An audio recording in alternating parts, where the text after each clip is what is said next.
After coming home and all that kind of stuff, Patrick started to be a little bit more open about his past as well. And I was aware of it before and I forgot to mention it, but one thing was Patrick's eating. And no, it's nothing that bad. It's just Patrick's diet back when he was younger. And this was when he said he started this when he was 5 and when he was 24. And he wanted to add in what made him snap out of it. And made him no longer be depressed, But I don't think he was fully aware of the consequences afterwards. And his diet was peanut butter jelly sandwich, a ham sandwich, or waffles. His drinks was apple juice, milk, water, He was telling me that even when he went to Olive Garden, his mom would have a peanut butter jelly sandwich ready for him to go, and then would order him either apple juice or milk, That's how he went, and the only reason he did that was his father was always forcing him to eat foods that he didn't like, and he had to eat them regardless if he didn't like it.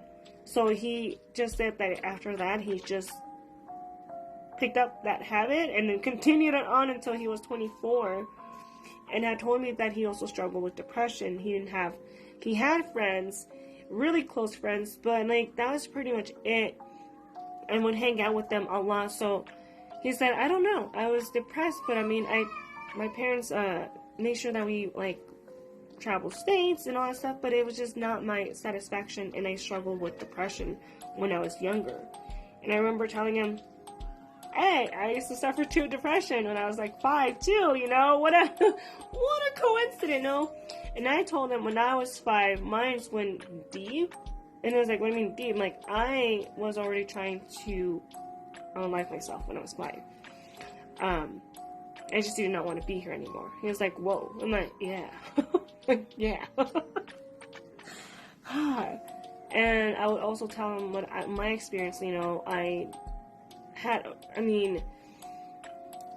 this point, I feel like some of them are acquaintance, some of them that aren't, they're still around, they just have their own lives, but I would tell them, I did suffer of depression, self-harm, I tried to take my life 9 times, and then that's when he said, I tried to take my life 1 time, but I did had a good friend, and I don't know if I want to say his name, I'm just gonna, if he ever sees it, he knows who it is.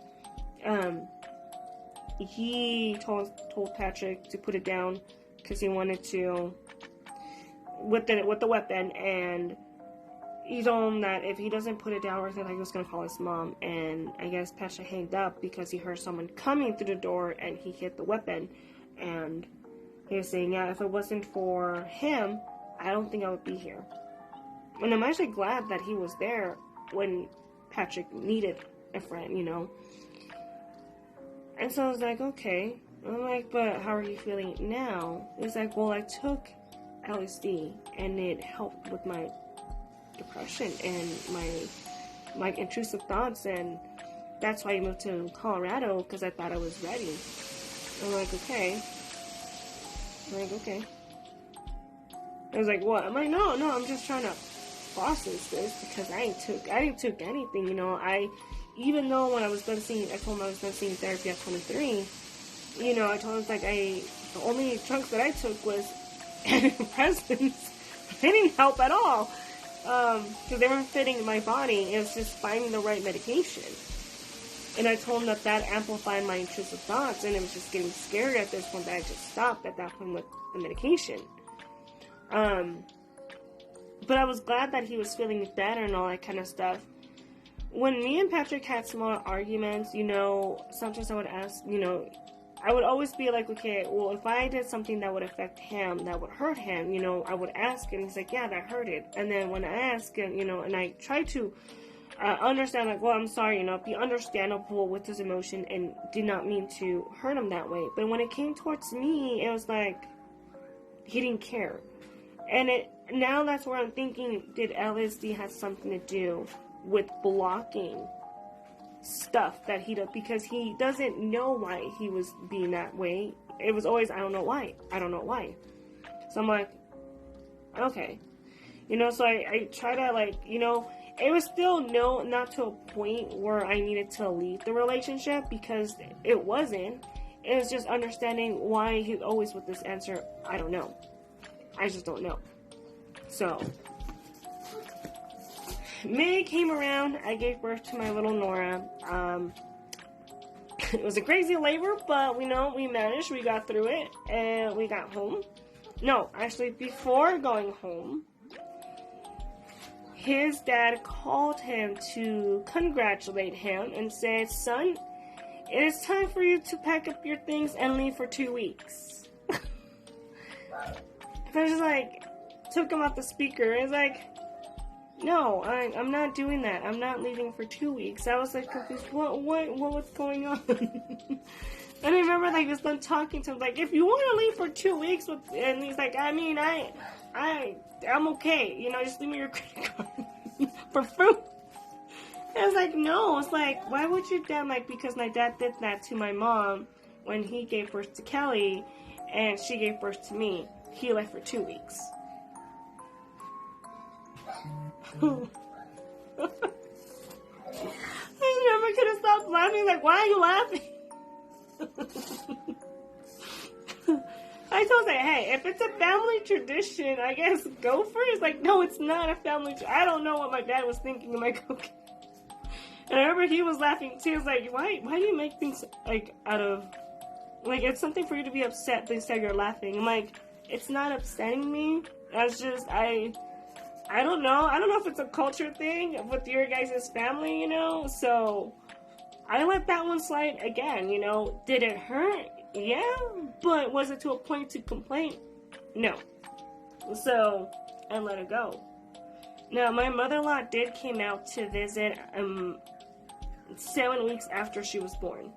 Because we threw Nora a welcoming shower, and she came out and visited, and there was one thing where it did kind of, I wasn't aware at that time that I was already going through a postpartum anxiety. I was still going, oh, it's still the baby blue depression. Baby blue depression lasts for 6 weeks, or I think 2 weeks, something like that. But I was still blaming it on that. My body's still regulating. Now that there's a tiny human and I am breastfeeding, it's changing the body. So I try my best to, like, shake it off. When my mother-in-law came and said she wanted Nora to sleep with her in the room, well, Nora's room, because Nora had her room, because we had just moved from a 1-bedroom to a 2-bedroom, and Nora had her own room, because we didn't feel safe. She would sleep with us in our room in the packing plate, but we would put her in her room, because it wasn't facing where our window was facing where everybody was like passing by, talking. It was technically the front yard of the apartment where children were playing. And we were kind of scared if the ball would hit the window, then, you know, it was scaring Nora, so Nora was in her room during the day, but when we went to sleep, she slept with us. Anyways, my mother-in-law wanted Nora to sleep with her while she was here, and at first, I was okay with it, you know, and as well, you know, I was like, you know what, I'll get some sleep, because I started working delivering the newspaper, because I wanted to make more money. I still didn't feel comfortable asking Patrick for money, and I explained that to Patrick, and he understood. It's like, he just wished that I was comfortable asking. I'm like, I'll ask for a daughter, but not for me. And he was okay with that. I just want to give me still some time, because, you know, we're still getting know each other. We just know each other for 1 year now. You know, I just can't be, yo, give me money.